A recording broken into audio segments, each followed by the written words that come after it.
not active yet, but the more we work with DNA activation, the more we will get our memory of these times back. There's a part of each of us now, in the Atlantean period, in the Lemurian period. If we're here, it implies that we're also there, because it's simultaneous. When we incarnate, we come in simultaneously into 1,728 different time vectors. So we have 1,728 different selves, and that's if you're just human. That's if you have 12-strand pattern. If you're an indigo, you have lots more than that. Indigos you can look at, some have a 12-strand and another 12-strand. Some have 12, 12, and 12, and some have 12, 12, 12, and 12, with 1,728 that go with each one. Right? So those other selves of you exist right now with you. They're alive in their time frames, like you are, and they're a part of your avatar consciousness. When you get to be fully an embodied avatar, you will know yourselves as all of those selves. Your concept of self expands. You'll realize that, yeah, I had that body form there, I'm manifesting in that body form there, and I have these purposes in this part of my life. You all of a sudden you realize yourself as beyond body form that has the ability to put yourself into multiple body forms at the same time. So it's a whole new level of revelation of self when you start to get into this space. What's good about this, the fact that we're connected to our other time selves, is we can help each other in times like this. They know, some of them are in more advanced cycles where they're not as repressed as they are here.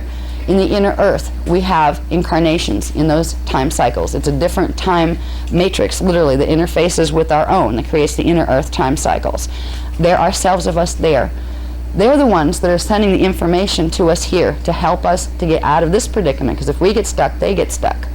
So there's this huge support system. We can get scared sometimes if we look around and think, God, we're all alone with this, and we're just learning this knowledge, and it's a tiny little group, and there's a whole bunch of groups that are not going to want to deal with this stuff, particularly if they're dealing with anybody on that list that I had up first. If you start to realize that you're not alone here and you never were, it's really helpful because you have a support team with you. They're in other time frames, but times aren't far away. They're actually taking place in the same space. The only thing making you separate from your other time selves is the axis on which your particles are rotating. That is it. All right, angular rotation of particle spin allows multiple different reality fields and matter fields to take place in exactly the same space, but be imperceivable and invisible to each other, where they literally pass through each other. So your selves are very close, and it can help to know that. It can help to draw on that. Or if you realize that you're here as part of a team, what would look like a team? If you got all of yourselves into this time continuum, you'd have quite the party. You'd have at least 1,728, and possibly 4 times that, and that would just be you. Interesting, isn't it? Yeah, I remember, but my first thought was, oh God, I wouldn't want to have to figure out what to wear in the morning. It's hard enough with one body. All right. So.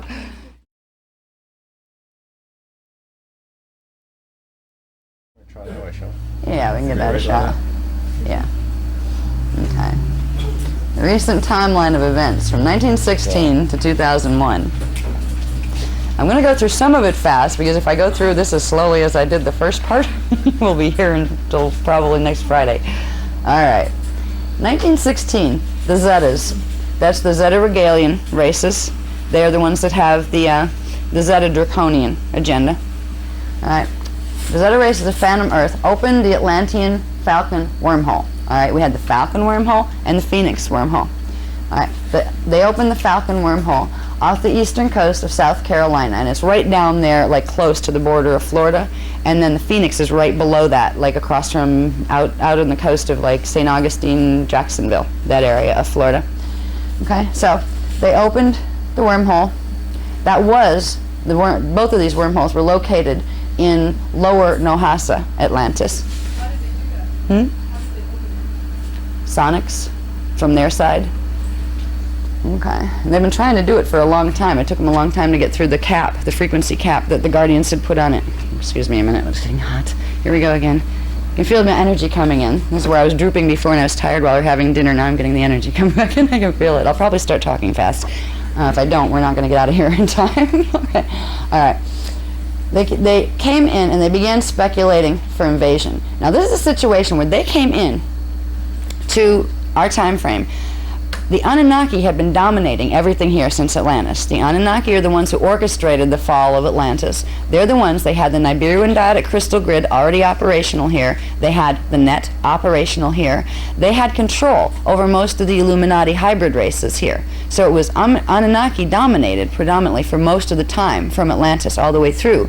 There were always these competing groups of fallen angelic races that were trying to get in to work with their Illuminati, where you had the Draconian races coming up and competing with them, and some of the Centaur races coming up, you know, through their Illuminati races here competing. That's why we had a huge history of fighting since the Atlantean period, because you had these various different Illuminati groups that were taking over human tribes, and then they were fighting with each other because they represented different fallen angelics.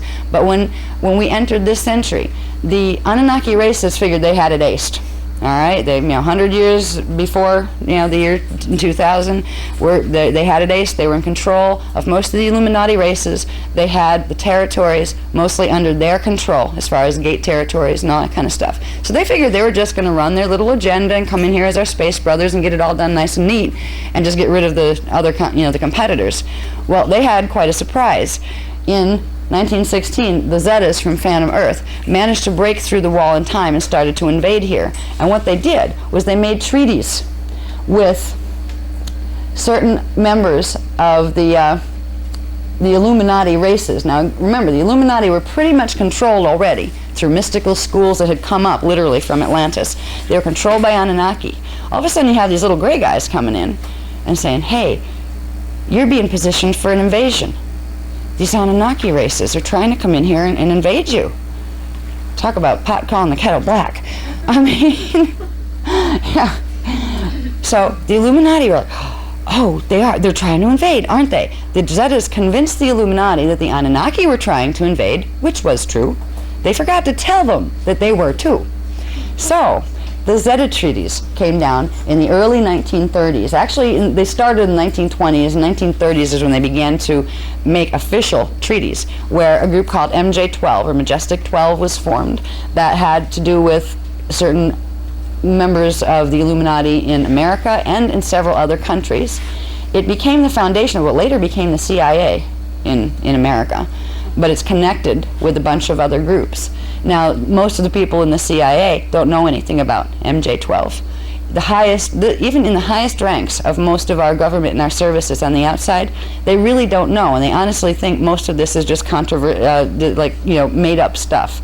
They don't even realize there's ETs. Some of them do, but most of them don't. The ones who know that ETs have been here are literally on death oaths, where literally they have signed contracts before they get to see or know anything, that if they reveal this information, they will be killed, but not only them, their families will be hunted. And that's what keeps them quiet. They're quiet because they're afraid. And most of them didn't get in on it because they wanted to see ETs. They were usually in a level of service that had top security clearance to begin with. And certain things were going down, and one of their Illuminati bosses, because see, the Illuminati guys are positioned in very, very specific little places. You don't have Illuminati controlling any one government. They're just certain people put in the right places in power positions where they get to pull strings on the lower ranks below them. So the Illuminati people get kind of suckered into this stuff. They really do. People, when we look at our external governments, these guys have been messed with just like the rest of the humans here. Except the only difference was they had some knowledge something was going on, and they trusted the wrong groups. They got played because of their own greed. Because there was a greed factor that played right into the Zetas plan, where the Illuminati guys wanted power. They wanted dominion over territories here. They didn't know about Stargates. That was a new surprise, because they didn't remember from Atlantis either. But the Zetas come in and say, okay, this invasion is coming. We can stop this invasion. And then we can get you in any position of power you want. We'll give you this technology. We'll give you weapons technology. And they did. They gave them certain types of weapons technology. So in the 1930s, you had the Zeta Regalian treaties and Majestic 12. And what happened from that point on was a very rapid organization of something called the World Management Team. It was already a not quite as formalized organization of Illuminati covert governing but it was more like tribes that were governing things from behind the scenes that were being motivated by the Anunnaki races.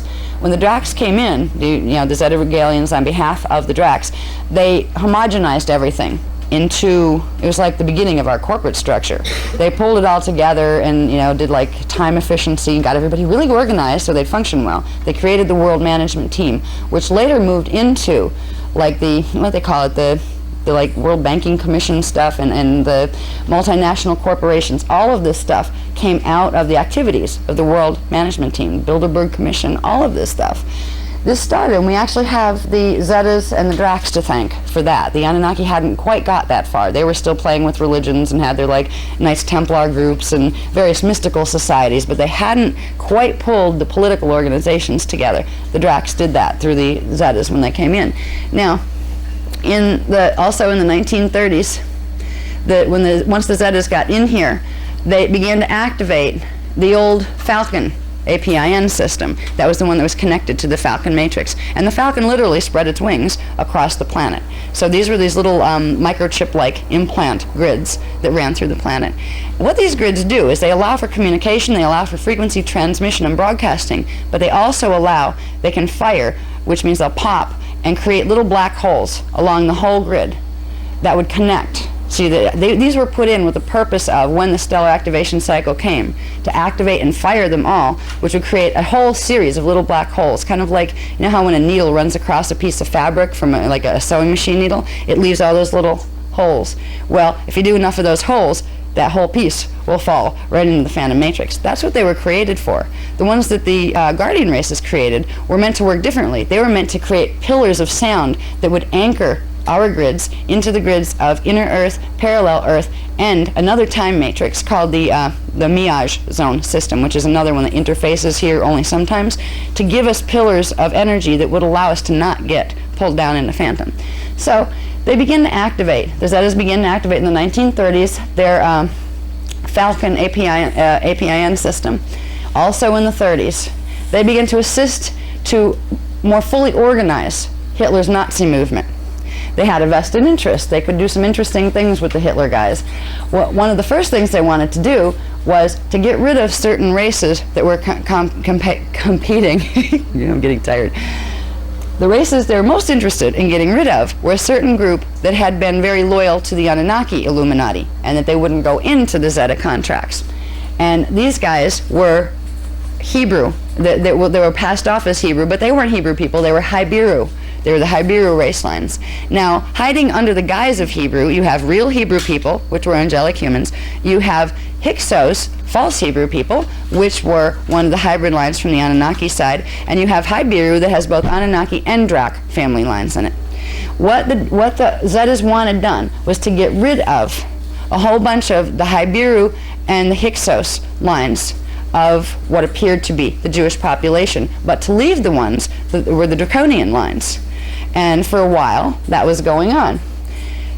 As we moved through this period, we're going into World War and everything. I'll go down to here, because we have stuff to do in here that just blew my mind when I found out about what the whole Japanese thing was really about. Down here, but at first we had in the 30s, the Zetas and the Drac agendas were assisting Hitler. Down here, by the time we kind of moved into the 40s, Hitler started to make double deals because the Necromaton and Dramies approached him. And they started to promise him that they would lead him to ancient relics, the Templar prizes. And they did. They showed him some stuff. They gave him some stuff, and that's still buried out there someplace.